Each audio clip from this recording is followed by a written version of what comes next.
right, welcome everybody to another episode of the Light the Torch podcast. I'm your host, B. Jones, and I got my boys with me. We're a little short-handed today, as you can see, for those who can't see, but we're going to continue on. So to the left, I have Blackie Chan. Don't need any further introduction. You guys know him very well.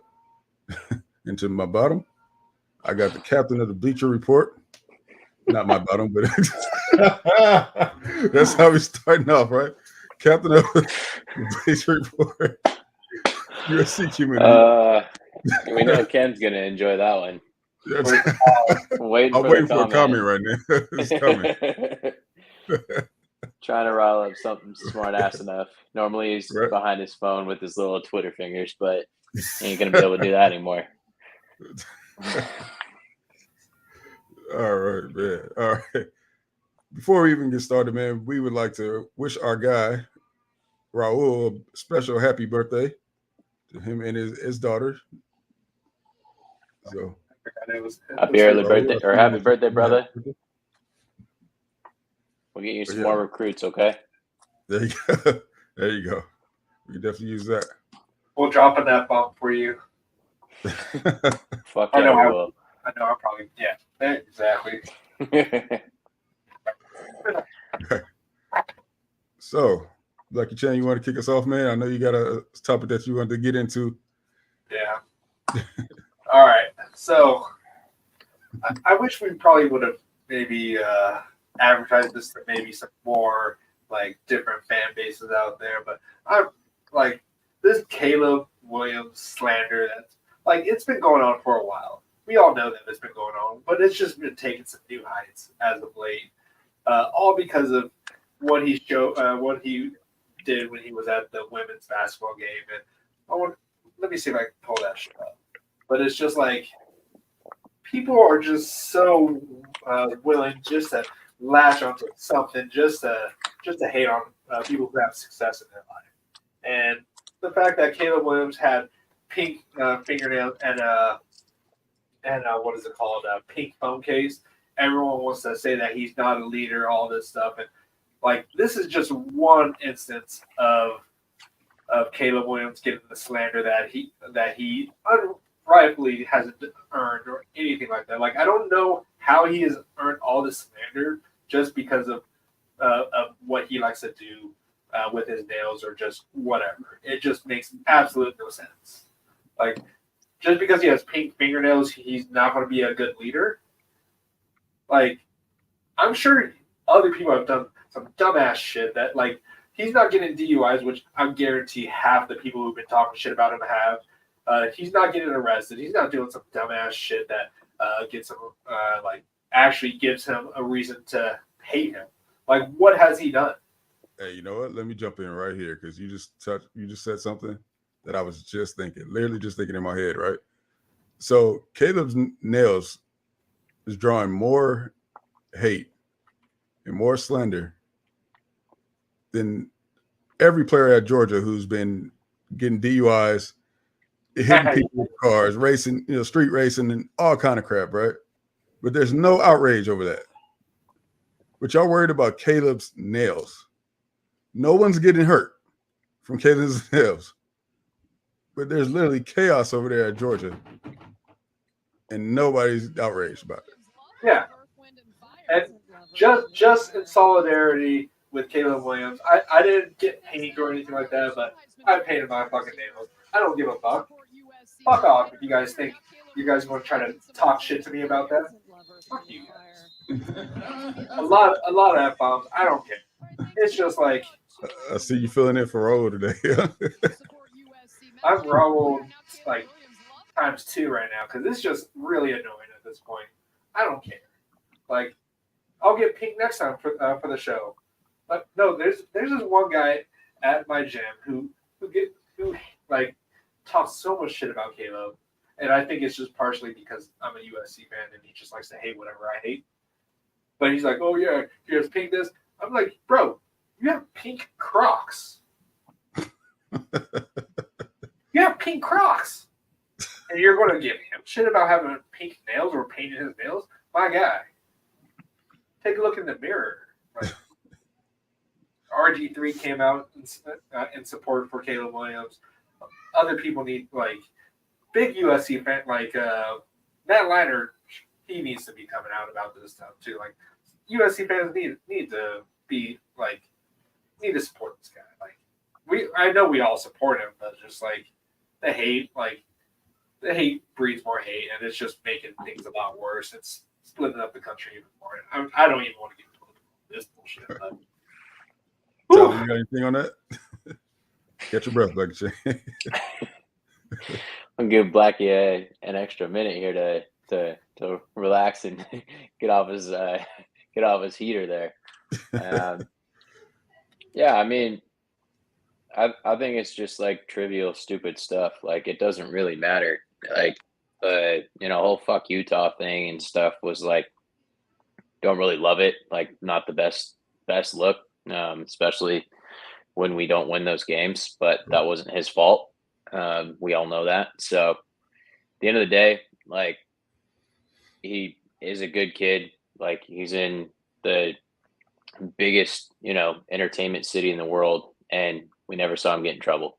So like his teammates absolutely love him. Everybody that's watching this show is plenty, aware that his teammates love him. So, yeah, I don't think it's going to be an issue. And especially if like what Chicago's done to start to build some, offensive talent around him, I'm thinking that they actually have a pretty decent chance to sneak into like a wild card next year, and everybody's going to stop hating him if they start winning important games, which they haven't won in decades there. So, time yet.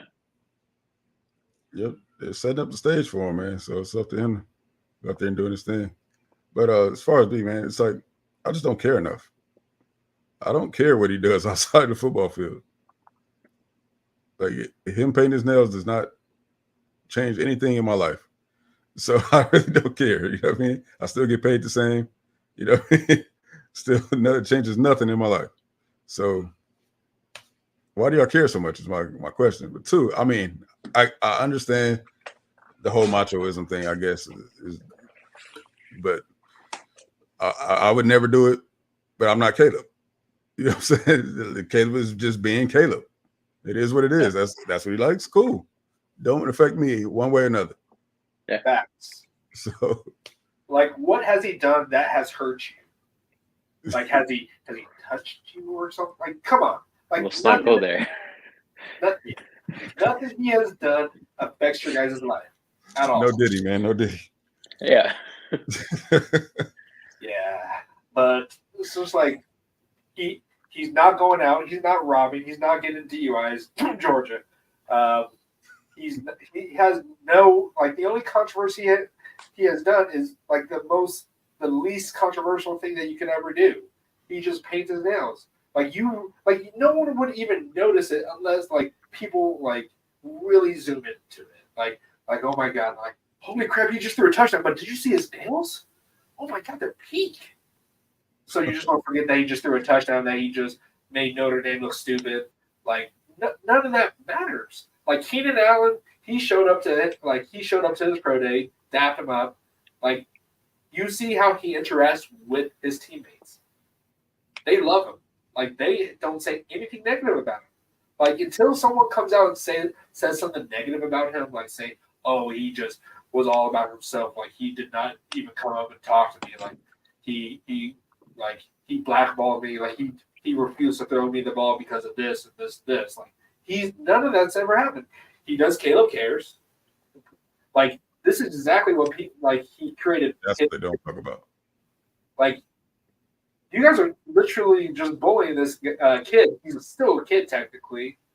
Like he created Caleb Cares because of fuckers like you. Like just because they're slightly different. Like who wants to be the normal person? That's boring as fuck. Like I don't want to be fucking normal. That means I'm just the most boring ever. Yep. In the words of my uncle C.T. Fletcher, man, F average. You know what I mean? But okay, and just like Dennis Rodman, How many championships did he win? Okay, everyone loves to quote white chicks. Black men dressing up like white chicks. It's the funniest thing ever. Wait, you guys going to question their masculinity? Robin Williams. Have you guys not forgot about Mrs. Doubtfire? Wait. I think we're going too far with this, man. Yeah, let's bring it all back in here, Blackie.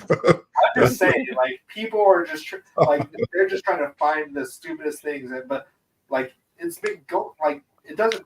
It's not like it's different or like it's new. Like Dennis Rodman, like one of the most polarizing figures, but he's won championships. Like, sure, he does some weird things with Kim Jong-un, but whatever. Right. Listen, as long as the dude's performing on the field, yeah, it ain't gonna matter. Yeah, right. Exactly. And either way, he's going to be the number one pick, so you can hate on that. Yeah. And USC will have the most overall number one picks in history.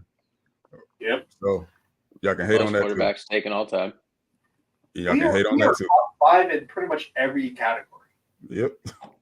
Tied for most wide receivers taken all the time. Yep. Running backs, top 5. Linebackers, top 5. Defensive line, top 5. Like, and we haven't been relevant in almost 2 decades. Yeah, maybe not cornerbacks, but still. All right. Let's move on before our boy Blackie Chan goes on another Mrs. Doubtfire rant. All right. Okay, Ken. All right, so let's address this little Twitter beef that seems like it was heading that way, right? Between coaches. You want me to find that? Yeah, if you can. Yeah, so it's in our chat. So. It was put out there that Justice Terry would be visiting Georgia this weekend, and then it was debunked by our very own Coach Henney. So wait, then, so he's not visiting Georgia? According to Coach Henney, nope. Not this weekend, at least. I'm sure he will eventually. Yeah, it's right. You know, it's right down the street. It's in his backyard. So I expect that to happen. You know, they're gonna try to flip him back. But before we get into that, I'm just thinking, like, what could Georgia possibly say? I can tell you what they can't say. They can't say they have control over their program right now when you got kids running rampant over there, street racing and all that, right? So you can't say that you develop men better. You're the best quarterback you had, Carson, was I don't even remember the dude's name. I was gonna say Carson Beck. That's the current quarterback. Their quarterback last year. Wow, I can't remember his name either. Well, either ways, he didn't graduate. You gonna talk about the graduation rate? Oh, Stetson Bennett. Yeah, there you go, Stetson Bennett. Yeah, he came. You want to talk about prime location? Not really. I mean, I'll take LA over Georgia any day. But you want to talk about education?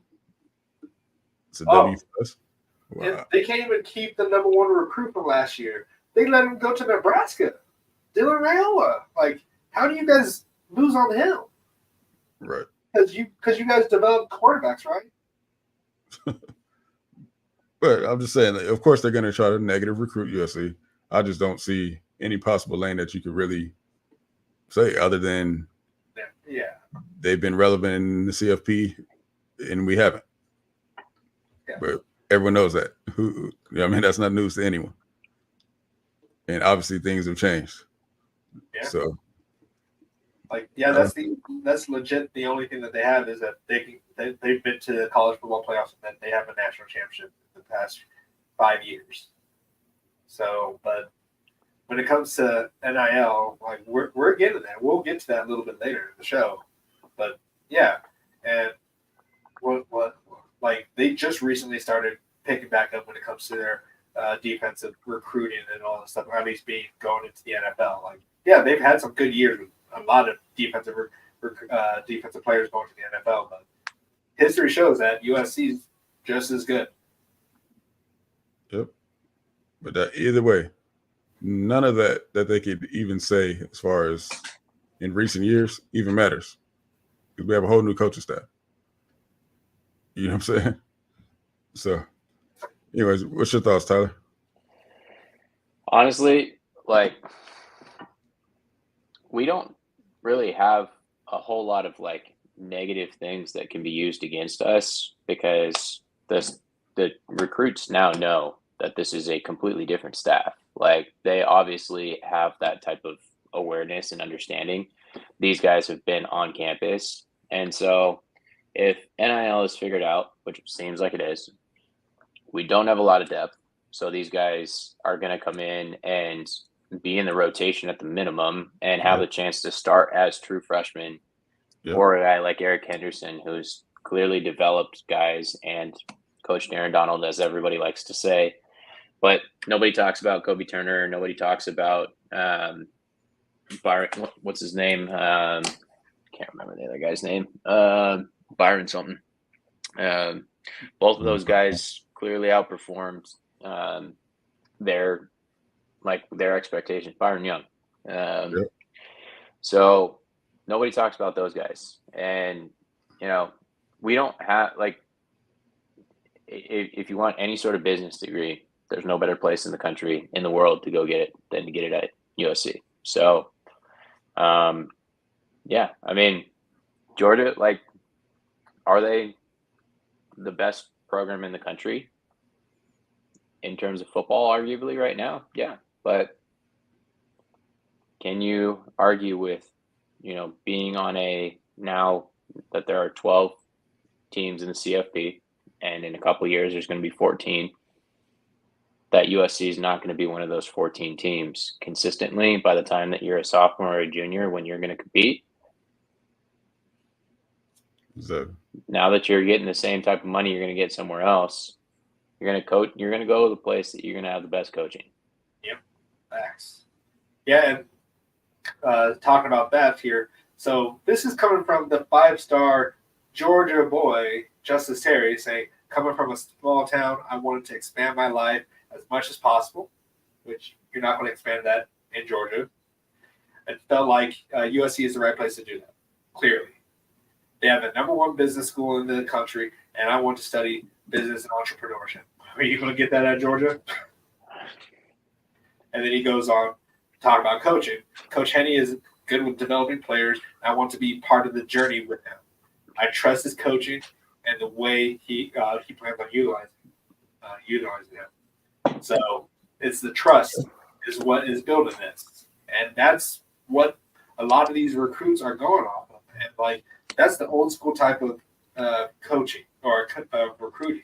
Like sure, NIL is a big thing, but like we have coaches that people trust that are going to develop them and have good records of developing players. So the best part is for me is you don't get hate when you suck. Like people will pick on you when you're down, but you get hated on when you're starting to do some of the right things. Yep. And when people are starting to say, USC is starting to, pull some fast ones, doing these types of things, people are starting to get scared because we haven't figured out NIL for a long time. And it sure seems like we're starting to not have that be a massive, you're trying to fight with your right arm behind your back and trying to box with somebody. Like, good luck. So we're not going to lose that type of battle anymore. So we got a fair fight now, and we've been ready to rock for a long time. So I'm ready to see them get on the field. Right. So we can expect to see the type of recruiting that we always thought that we would under Lincoln Riley, right? We expected top 10, top 5 classes. I expect that now that we're up and rolling. Because, I mean, everyone knows, man, when the Trojans are up and rolling at full capacity, which we are right now, there's no stopping. We literally check off all boxes. From development now at least, development, location, education, graduation rate, network.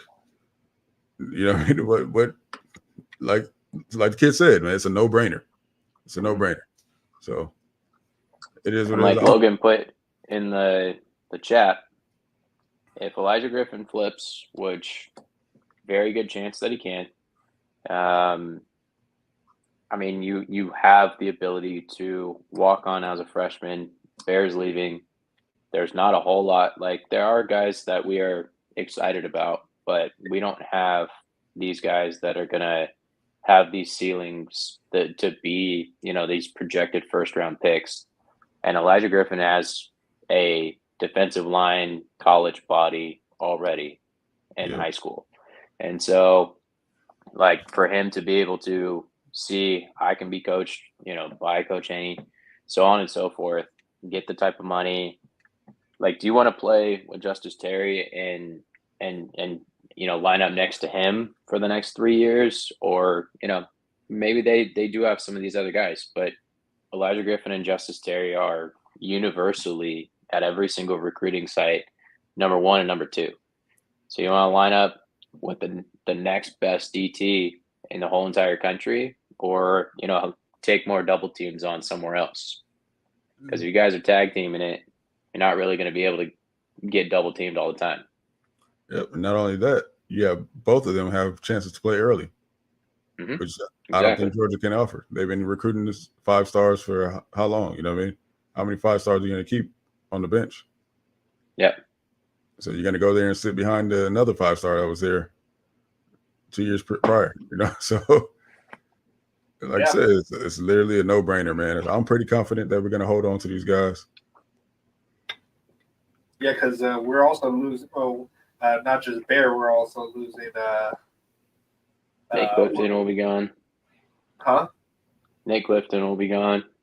Right. Oh my God! Yes. What's we up? Just got our first member. Nice. All right, Bernardino. You go, bro. Welcome. Appreciate you, Bernardino. Welcome to the family. Welcome to the family. So yeah, man. Got you, bro. Or those emotes. Enjoy. I don't know which tier you got right now, but we'll definitely really appreciate you joining on. So, hey, he could be the first domino to drop, and maybe more people will start hopping on. So, really appreciate the support.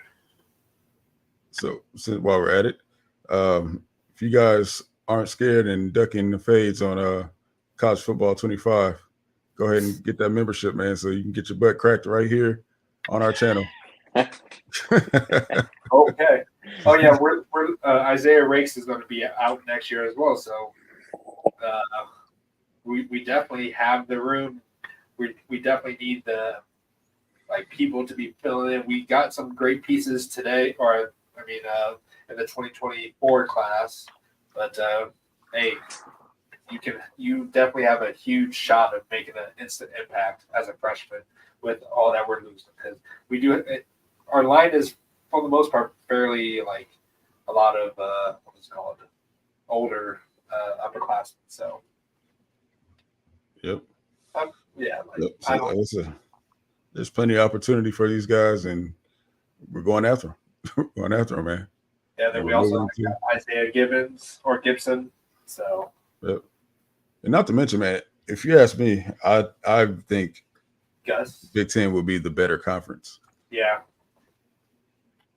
I think Big Ten will be a better conference. We have all the blue bloods in our conference, and now the playing field is level to where we can do our NIL thing just like the rest of the blue bloods.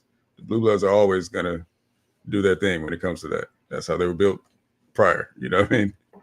It's just under the table, but now it's free for all. So yeah, college football will be college football again. You know what I mean? It's not gonna be dominated by one conference because they were the only ones allowed to. So.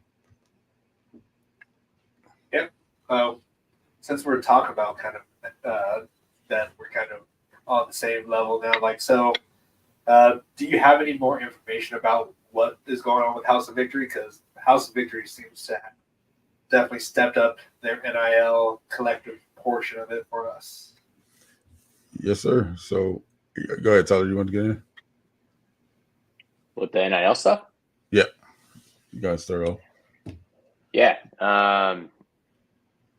Earlier in the week, one of the guys in charge of House of Victory, he basically came out and said, the University of Tennessee, I don't know how many of you guys, I'm sure, if you're watching us, you probably know what's going on with the University of Tennessee stuff. Basically made NIL like a true free-for-all. There's not a lot of punishments, and SC has always been cautious and a little tentative about wanting to get or potentially getting punished for that type of stuff, and they're not doing it anymore. And so now they can speak directly with recruits, from my understanding, which they never did before. And that means the gloves are off and they're ready to roll. And from what they're hearing, they're getting tons of donations. And if you guys want to be a part of it, like, get in, donate, make your, little contributions. You may not think, 20, 50 or $100 makes a big deal, but a bunch of people are doing that. That's how we make, the little USC world go around. So chip in. It's a business deduction for all of you business owners out there too. So throw that little nugget in there, help do a little sales pitch there. So absolutely. I have the direct quote right here. Tennessee going after the NCAA changed everything. House of Victory can now have open discussions with recruits and support them with NIL opportunities before they enroll at USC. This is a complete 180 from a couple of months ago in an area that we actively pursuing to support USC's football recruiting efforts. We have added a fund category for anyone to donate directly to football recruiting. And there's a link attached to it there. But yeah, so like Tyler said, man, gloves are off. And as you can tell by our last weekend, we're doing things the right way now. It's all we've been asking for, man, and it's happening. So, like I said, we're at full capacity, man. It's scary. It's scary. The Cinderella late night McDonald's bag that Phil Knight's given all of Dan Lanning's boys. I hope they try that again this time before National Signing Day. We'll see how that goes this time, since Exactly. we're not playing cautious anymore. It ain't gonna happen. You guys can enjoy Ryan Pelham being like your 9th string wide receiver. You're coming out firing. You guys miss me? Absolutely. So here's the thing, right? I did mention, I believe I mentioned last episode, I've been hearing from a little birdie that they're going to be losing some guys over there, man. They over-recruited. What's that? They have to. They got like 97 guys on there, and there's only 85 scholarships. You don't get to pay for extra ones. Exactly. So here's what they don't understand about what they're doing. Recruits pay attention to that. They see that you're just stockpiling talent over there with no real intentions for anyone's best interest. You're just getting a bunch of bodies and seeing what works out. You know what I mean? So as you can see now, I don't see too many recruits really talking about Oregon much. At least not the ones recruiting. I lost a recruit this week. I'm seeing a lot of people putting their top 5, and I'm not seeing too much Oregon anymore. Yep. I mean, that can always change. Recruiting is a really momentum thing, But like I said, man, the recruits, they study this too, man. They see what's going on over there, and then they talk to other recruits. Obviously, they probably recruiting guys that played together at the same high school. So of course they're talking like, "Hey, man, don't come over here. This is what they're doing. They're stockpiling." If the playing field is even, like, you line up Oregon and you line up USC, and now that we don't have the one arm behind our back with NIL not being an issue, unless you want to go wear some pretty uniforms on Saturday, can you give me one reason why you'd want to go to Oregon? Like, we're going to give them the same amount of money now. So, like, there's literally no reason. And we have all of the skill talent in California. Like, that's what, like, if we recruit the big uglies nationally and we recruit all the skill talent around us, we're going to be all right. And so Oregon has come in and they've plucked a lot of that talent because they have paid them and we haven't, and we weren't willing to. And now that we are, let the demise begin. Yep. At least Georgia can say they've won a national championship and they've been to the playoffs recently. And so, yeah, that's like, and they been putting a lot of players into the NFL. What does Oregon say? Like recruits. What are you talking about? They won a national championship. Have you seen Dan Lanning's ring on his desk? That's all he says. But then they've been winning without him. So it's not like, you know. Exactly. Here's my thing, right? So Oregon has been selling guys on the opportunity to network with Nike, you know, and become Nike athletes. Can anybody tell me what Justin Herbert's signature shoe looks like, or Kayvon Thibodeau? Where's the proof of this? And those guys did everything for y'all, right? They y'all didn't take care of them. Yeah, and you know what's sad? Those two, like, Kayvon Thibodeau is probably going to be on their Mount Rushmore of best players. Where's the shoe deal? Where's the KT1s at? Where they at?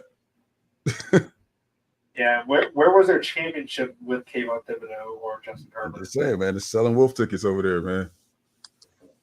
So, it's all fool's gold over there. Yeah, I just don't get it. But now we're on, for the most part, even playing field. We may not have the Phil Knight money itself, but we can compete with it. Sure, they might be able to outbid us, but do they have an Aaron Donald on campus? Do they have Coach Henney, one of the best young coaches out there at this point right now, at least based off what he's done at the NFL? Do they have one of those? No.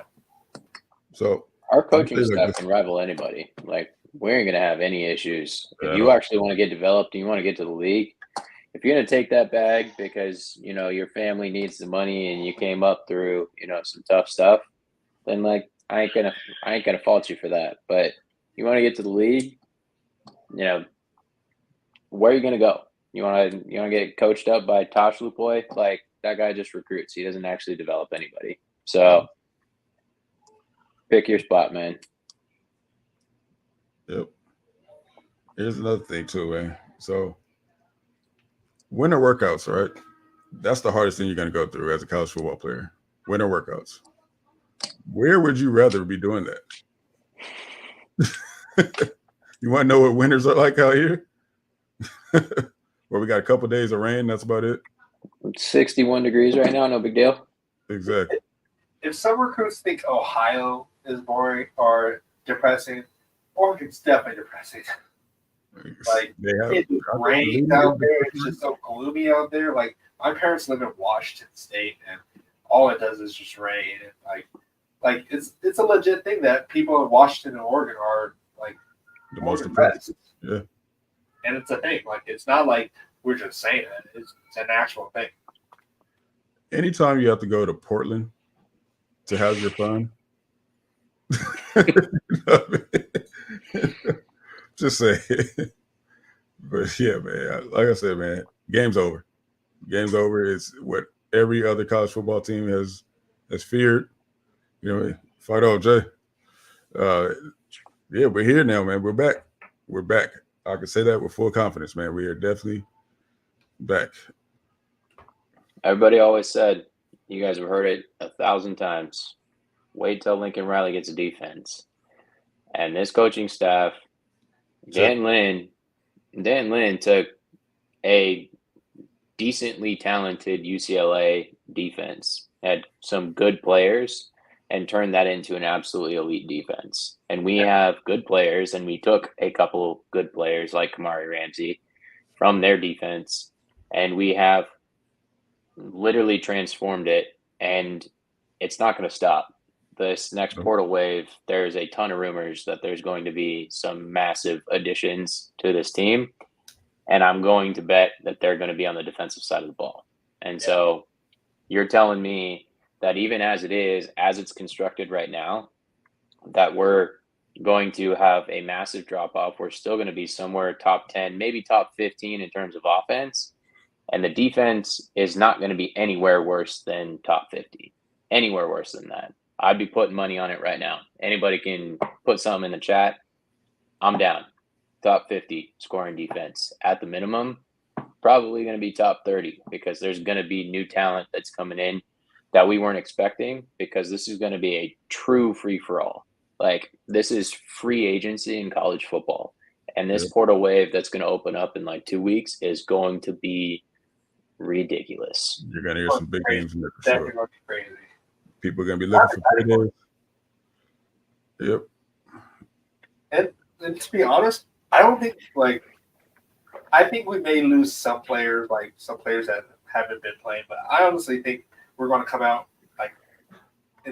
I think this year, well, I don't know if we'll be the portal king again like we've been the past couple years, but I think we'll be top 5. I don't think we're interested in being the portal kings. True, but I'm just saying that we're going to get there's going to be some huge yeah, we're going to cherry pick. You guys know at this point, but if there's going to be some big players, I think people are going to say that we're the winners of it when it comes on the defense side of it. Sure, maybe CU may get some good offensive players or whatever. Still not going to make it down whatever 7-6 season that they're going to have or whatever.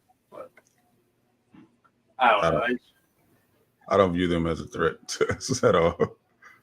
Oh, going back to Caleb Williams and all hit this hate. I'm sorry here. Oh boy. Did you guys not see what Deion Sanders just said about Travis Hunter and Shador? Like, they're going to pull an Eli. Like, so it's okay for that to happen, but I mean, if soundbite Deion is always going to say what he needs to do to stay relevant. They're coming from a 4-8 team, so he needs to make sure that they continue to get their clicks because they're all about the clicks. Yeah. So, if you read all the comments though about it, everyone's like, I don't see a problem with that. I don't see a problem with them wanting to choose a team that they want to go to. But the moment you bring up Caleb Williams, they're all like, oh, how dare you even think of something like that? Who do you think you are? Yeah, just to back you up here. It is funny that we don't even know where Shador will be projected right now. Well, but we all knew for 2 years now. For 2 years, we all know that Caleb Williams will be the first overall pick. Yeah. But if he says that, it's wrong. You know. but he didn't even say who we don't even know if Shador is going to be a number 1 pick, right? And he didn't even say it. But we don't even know where Shador is going to land. You know what I mean? And he said, well, Deion seemed to think that Shador would go number 2. He'd be the second QB off the board in this draft behind Caleb. Sure. And that's why he said he brought him back, because he wanted to be the number 1 quarterback off the board. So, yeah, don't get me wrong. Shador's a bad boy, man. He's going to do some things this year. Don't. Yeah. I fully believe that. Now they got a better offensive line. Yeah. They'll be better. And he's good. Shador's going to ball out. But there's still no guarantee that he's going to be the best in college football. You know what I mean? They're going to ball out, of course, because they're in the Big 12. True. So, yeah, it's basically the Pac-12 2.0 because that's pretty much all it is now is the Pac-12 and BYU and SMU and what? And the scraps. Yeah, they got the scraps. They ain't playing no Texas. Yeah. Well, yeah. I'll say this about the Big 12, right? You see what Lincoln Riley was able to do with Alex Grinch in the Big 12, and you see what he was able to do with Alex Grinch in the Pac-12. So, I think I said enough right there. Yeah. But yeah, sorry. It just kind of annoyed me. It just popped. All right. Let's pull Blackie Chan back in before he goes on that Caleb Williams rant again. He did not. We're on the under for the 100 for the F-bombs right now for Ken's counter from earlier. Wait, what? Yeah, you didn't see that today? Kyle Ford was at practice. Yep, Kyle Ford was definitely attending practice today. I mean, he's in the portal. He's in the portal right now. So this has been rumored for quite some time that, he may be coming back. We can use the veterans. Hey, Blackie, how about you put up a poll, man? Let's see what the chat thinks about having Kyle Ford back. I'm kind of interested in see what everyone else thinks. I personally, I would love to have him back. I would too. I understand, he went over there to the other side and all that stuff. Cool. But you got to think about the kid went to stay home, obviously. Yeah. Where else was he going to go? From what we were told, And Kyle Ford was told that he was not going to get opportunities, and if he wanted to go see what it would be like to hit the portal, it was a amicable breakup type Right. thing. And so, I like Kyle Ford a lot, and I always thought that dude had a ton of talent, and he couldn't stay healthy at first. And it was not fun watching him wear baby blue, but I would not have any issues having him back.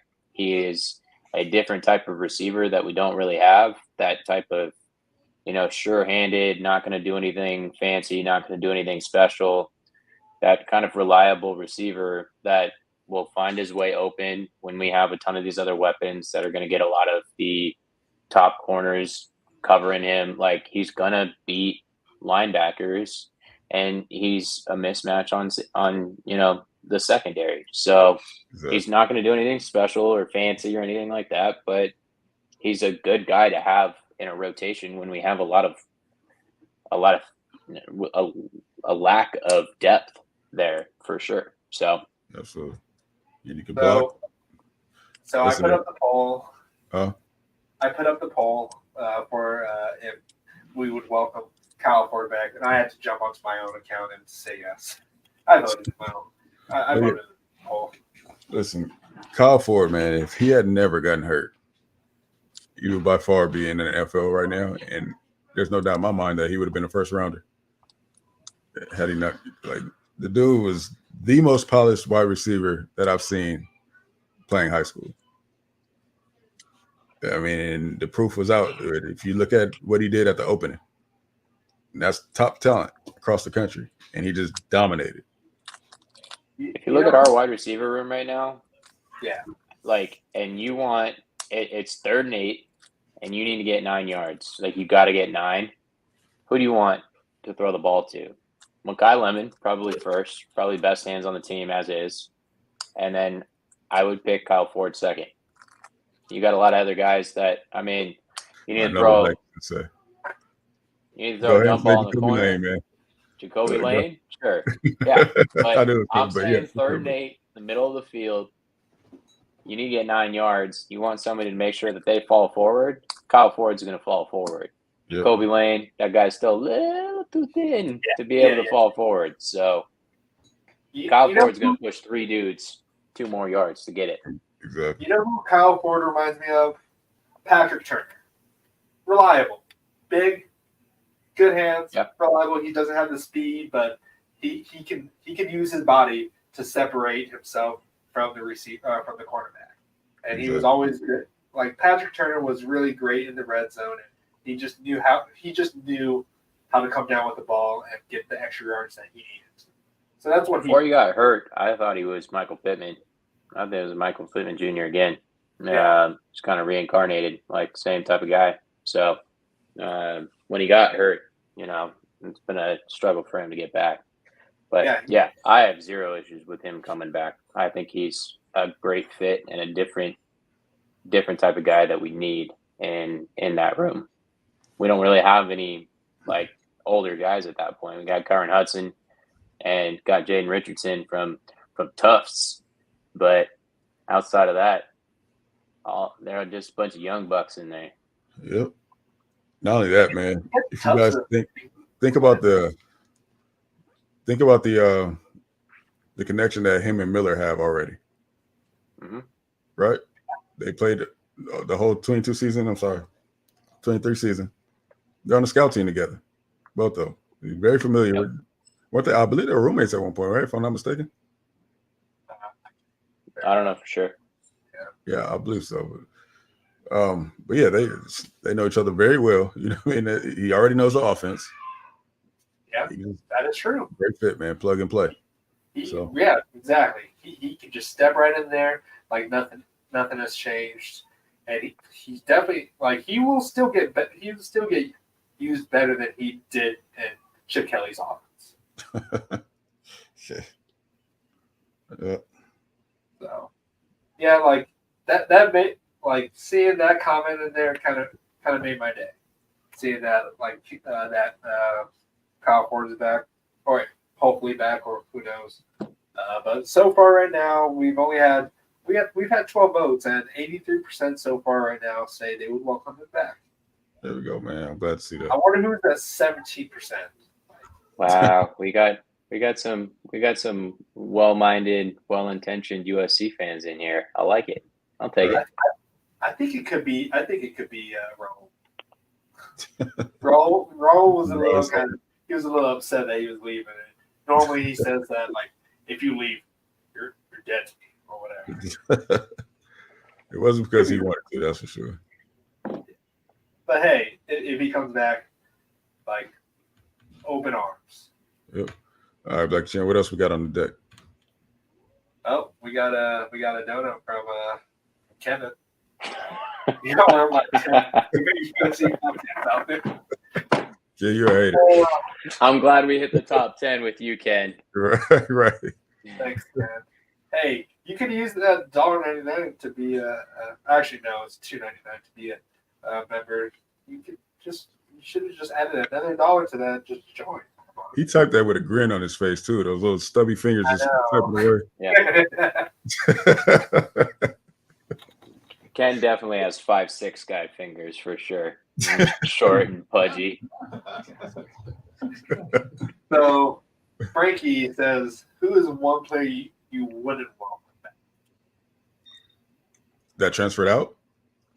Yeah, that I guess just in general that has left USD, and that if they wanted to come back, you would say no, hell no. Can't think of the kid's name. He transferred to Arizona a couple of years ago. His dad was just like Hunter Echols. Hunter Echols. Yeah, definitely not. Yeah, definitely not. But I was gonna kind of bend that question a little bit, and a couple of the late night Oregon flips, Roderick Pleasant and Ryan Pelham are probably buried in the depth chart. We don't want you back. You can go play in Oregon or Oregon State, or you can play at Arizona State in the Big 12 if you want to, and run around like you want out there when it's 120 degrees during the summer on the turf. We don't want you back. We don't need you back either. Bye-bye. Who was that running back that transferred to Notre Dame? He had the highlights. He was supposed to be one of he was a really good recruit coming out of high school, and then he transferred to Notre Dame. Dylan Baxter. Oh man. He transferred to Notre Dame, you dead. The spring ball champ. He had some great highlights. He really did have some great highlights. That one run that he just juked pretty much the whole team. And we actually had a good defense that year, I think. That was when we had Clancy Pendergast. Pendergast came back, I think. See, Anthony James says Malachi Nelson. I mean, I don't know. I think I would welcome that. There had to be some red flags if you had to go all the way to Boise State. I mean, there are a lot of places, you could have competed for a Power 4, starting job somewhere. Boise State is where you had to end up. But did you see the offers? Yeah, that's exactly what I'm saying. I was like, why did nobody offer him? He clearly thought he was way better than he actually was. Cortland Ford, there you go. That's that one. Bye, Felicia. Don't let the door hit you on the way out, big dog. What's everybody be for Cortland Ford? Didn't that guy have a bunch of drama going out? Yeah, somewhat. I mean, he felt like he was mistreated. There was a disconnect somewhere between him and Hansen, but from what I understand. So I see Anthony James retracted a message. I wonder what that message was. Can I actually see what that was? I don't know. But, I don't know. What else we got? What else on the agenda? Yeah. Just well, right now, so spring practice, what have you guys been saying about that? We had an interview today with Coach Henny, and just whenever that man talks, like, you just want to listen. So I don't know, man, Jack. I actually kind of like was it Joseph Manjack? Now Yeah. that he's Never trust a wide receiver that doesn't use gloves. It's 2024, man. You gotta rock the gloves. Hey, he did pretty good at where was he at? SMU? I think he went to. He went to another Texas. Somewhere back to Texas. He didn't for us. I mean, we heard a lot of hype. Yeah, like he had a lot of spring and fall like highlights apparently. Like a lot of the coaches were talking about him, and he played a few games. He started his freshman season the first game, right? It was quickly benched because he wasn't wearing gloves. Like who was that wide receiver from the replacements? I can't remember his name. That he ends up finally putting on that sticky. Yeah, the one Orlando Jones played. Orlando Jones character. I can't think of it. Clifford Franklin. There you go. That's right, Frankie. No glove, no love, baby. You know what's up. Joseph Manjack, get with the times, bro. That's two different meanings in there. There's two different types of meaning for it. But yeah, it's like so spring camp. What are you guys thinking? Like with all the different what's it called drills that we're seeing? I feel like Lincoln Riley is letting people stay a little bit longer for these practices here. So yeah, I think he wants to let the media start to see things are changing. I think that's why he's letting them hang around. Right. And the stuff earlier, I think it was earlier this week. I think it was yesterday, maybe. The USC marketing team put out the weight that all the guys have gained, and the fat that's been lost, the muscle that's been gained. Like it's been pretty impressive watching. I mean, Riley said last week on one of the shows, Trojans Live, the defensive line group put on like 340 pounds as a unit. Yep. I think that's insane. They added more than one Bear Alexander to just their unit. Like that's crazy. So us, having a bunch of soft, calicates, whatever, to, that's fine. We'll have our fun when we go back east. Like, I'm not worried about any of that. These guys like to play football. That's the guys that Riley recruits. Exactly. We've been giving love to Benny Wiley, and deservedly so. You know what I mean? He's definitely deserves a lot of love. But we got to give some credit to the nutrition staff too, man. Yeah. Because that doesn't happen without those guys. Yeah. Definitely got to eat big, get big. What was it? I heard that if they don't gain weight, they have to do like push up, or no, they have to do what's that? There was like some kind of punishment that they would have to do. They would have to push a plate or something like that. I forgot who said it. I think it was Muhammad that said it. Okay. Well, Elijah Hughes did too. Elijah Hughes is one of my my spring practice stands out so far. He's up to 285. I think he's gained like 30 pounds in the winter workouts and stuff. And you watch him on those winter workouts when they start showing those highlights. I mean, I think he was squatting like 5 plates, like like I don't know, 10 times or something like that. Like ridiculous. Kid's a beast, man. Just look at this two in the middle of Isaiah Rake's chest. It's like there's so much real estate on the outside of it. Look how big this dude is. He's going to be great on the second unit. I'll just say that. Oh, you think he's going to be second unit? You printing out your depth chart already? I'm just saying the things that we're hearing. He's not going to be the starting nose tackle next to Bear. That's all I'll say. No, I need at least one player you think that's going to be above him. Well, he's not on the team yet, but he will be. Oh, that Wait and see. Wait and see. Yeah. But like look at these guys though. Like Bear looks huge. He looks massive, and there's Anthony Lucas. Like look at these guys. Like our biggest player last year was either Bear or Deion Sanders, right? It was Bear. Was it Bear? And he was like he was like 305 or something like that. But now we're averaging 300. Benny Wiley, we talked about it a lot at the previous live, but his hate needs to go away. It needs to dissipate. Because look at these guys. These guys are way bigger than we can recall last year.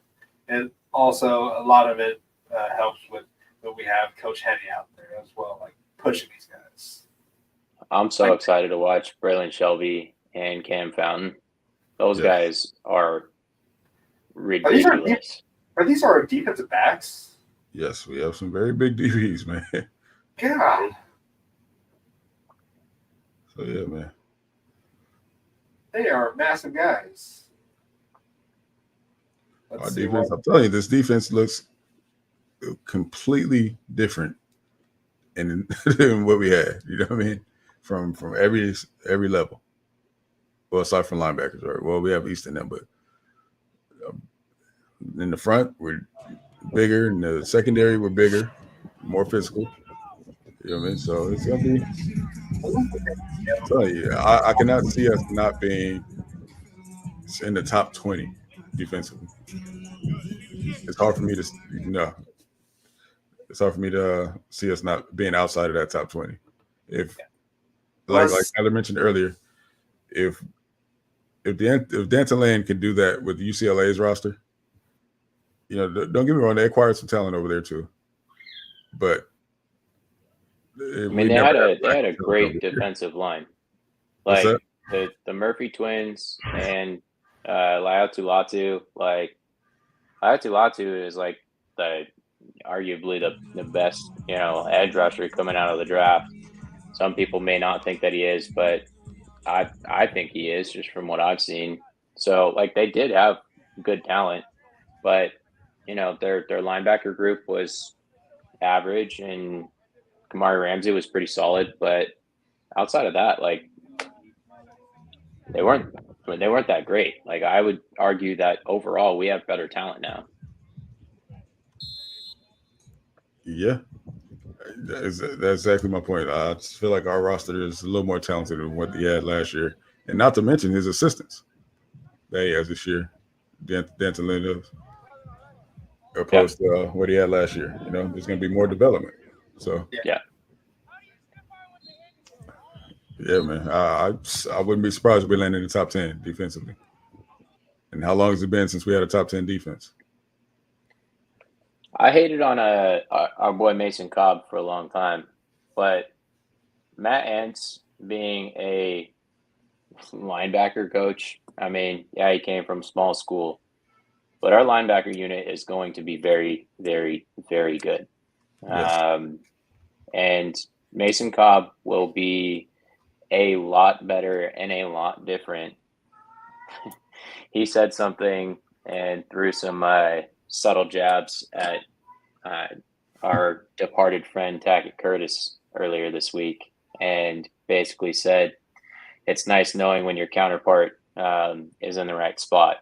And so Tackett playing like a chicken with his head cut off at all times is not a good thing when most of your defensive line is getting pushed 5 yards off the ball like Stanley T. So doesn't leave Mason Cobb with a whole lot of opportunities to make things happen and make himself get the opportunity to just make plays. And so I think we're going to see a entirely different Mason Cobb next year, and I wouldn't be surprised if he is starting. We have a lot of talent in that room now, but I still could definitely see him starting. Right. It is nice that we know that we're going to be, for the most part, running a 3 linebacker set. So there's like we're going to have Easton out there along with Mason Cobb, and then plug and play any of the others Gentry or Rajon Davis. You can't keep Gentry off that field, man. You got to have Gentry in the field. Yeah. Somewhere. Well, the way that Dan Lynn has talked about Eric Gentry, he's going to be on the field a lot. He said he's never coached anybody like him before. And, I mean, a lot of people have forgotten that Eric Gentry was a freshman All-American.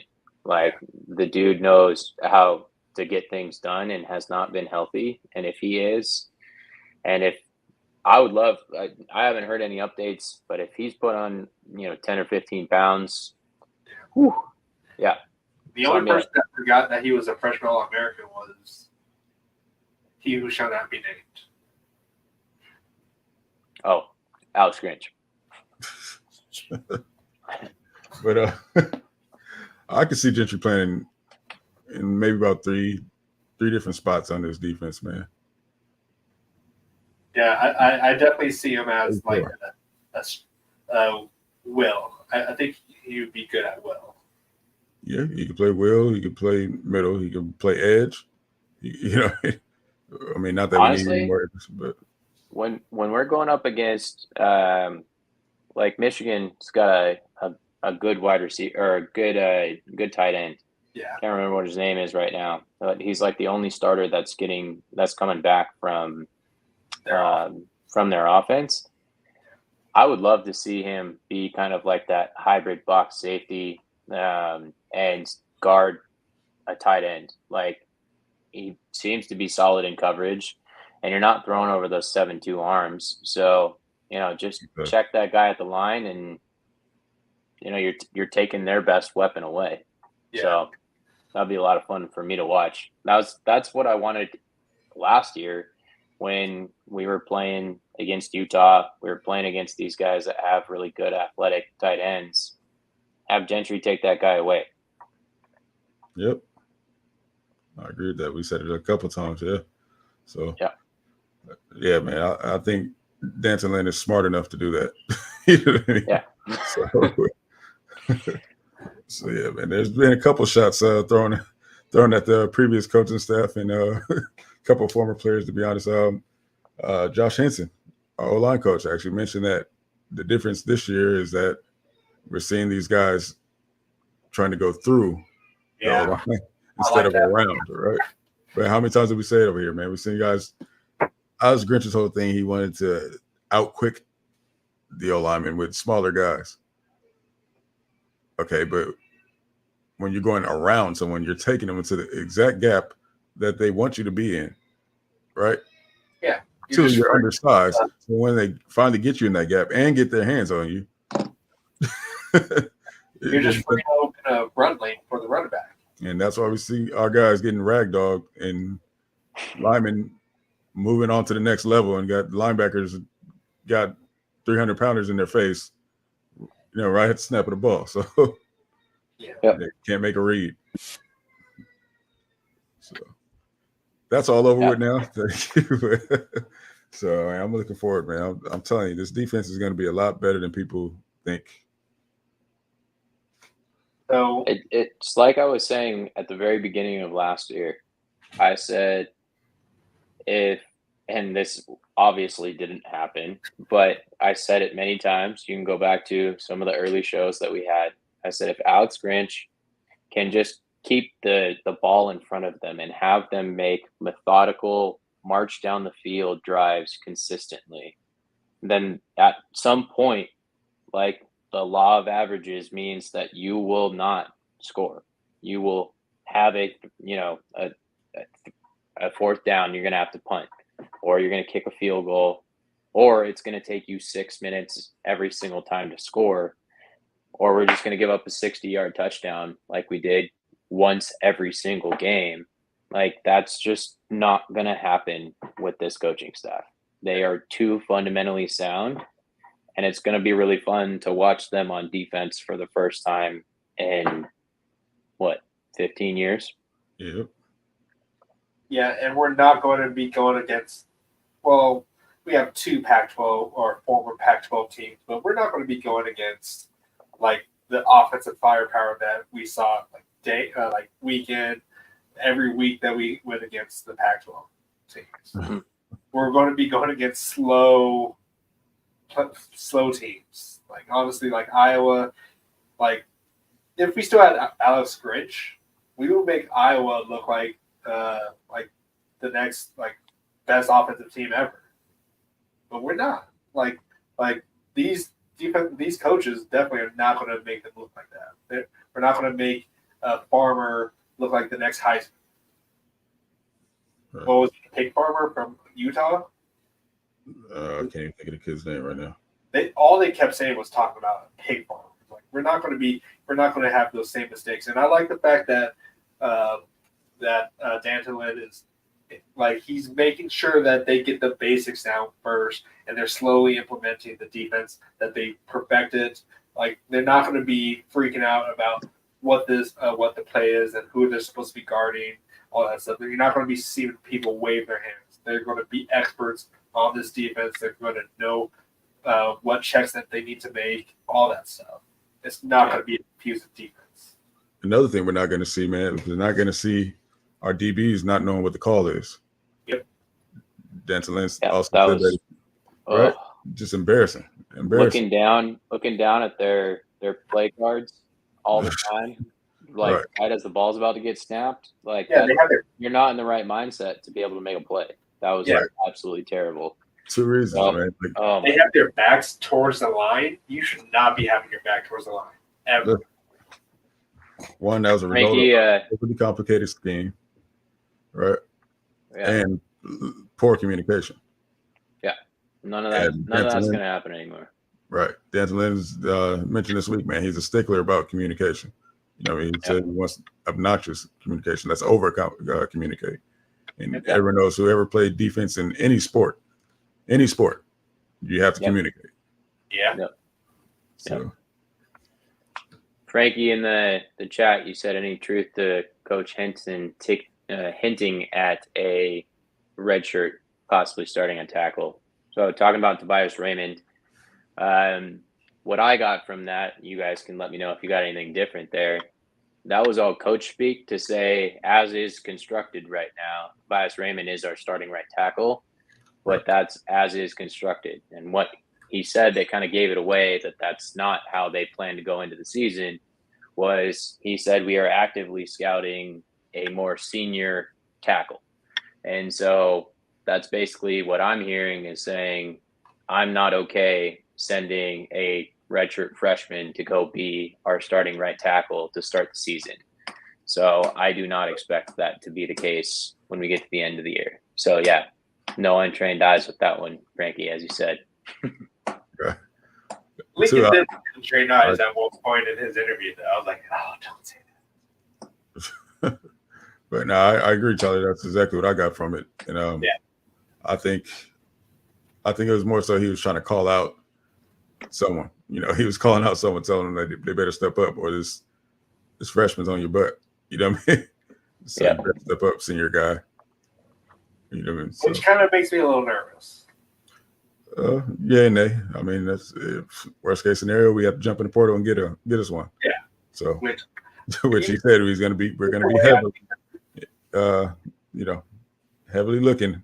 Is that what he said? I believe that's what he said, right? Heavily looking in the portal. Something like that. I mean, for him to admit that they were going into the portal looking for one is not something a coach will usually do. They'll draw that, nice, beautiful political gray area line and say, yeah, I mean, we'll always look to improve, blah, blah, blah. But to say specifically we're looking for a experienced right tackle, that's basically saying we don't feel comfortable about Tobias Raymond being our starter next year. So my question though is what's stopping them from looking at the one that's already in the portal that's an All-American or All-Conference? Like what is going on with that? We don't know. Like the mutual interest supposedly, and now the interest is gone. Well, we don't know. We don't know if the interest is gone or not. That's what I'm just saying. It's just like I said, there's no visit set up as of right now. Who knows what they talk about? They're obviously in communication. We're in communication at some point. For all we know, he could be silently committed. We don't know. You know what I mean? But then that also about him as well. That was like if he's an all-conference player, why hasn't he been picked up?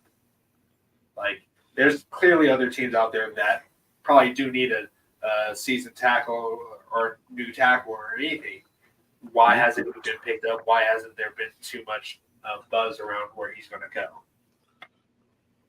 Well, I saw that TCU put out a video, like an appreciation video, it seemed like, or it almost made it seem like as if he was returning. I don't know.